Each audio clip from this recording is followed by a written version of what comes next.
دو چیزوں سے مدد مانگنی، اے ایمان والو، صبر اور نماز سے مدد مانگنی۔ دنیا کے ہر قسم کے آزمائش سے جو آدمی طاقتور ہونا چاہتا ہے وہ صبر سے مدد لے، صبر سے۔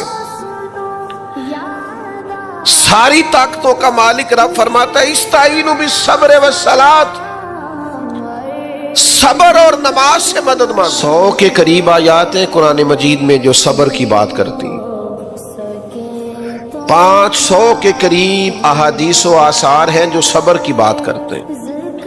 اور مولا علی شیر خدا رضی اللہ تعالیٰ عنہ فرماتے ہیں جو انسانی جسم میں سر کا مقام ہے وہ دین میں صبر کا مقام ہے، لیکن یہاں حوصلہ ہی نہیں کرتے لوگ، صبر ہی نہیں ہے۔ الجھاؤ، بے چینی، اضطراب، پریشانی، ہر وقت جو ہے وہ بے چینی کی باتیں کرنا، ہر وقت الجھے رہنا، ہر وقت کہنا فلاں کی وجہ سے میں ناکام ہو گیا، فلاں اگر ایسا نہ کرتا تو ایسا نہ ہوتا۔ صبر کریں، صبر سے مدد لیں، اور دوسرا نماز سے مدد حاصل کریں۔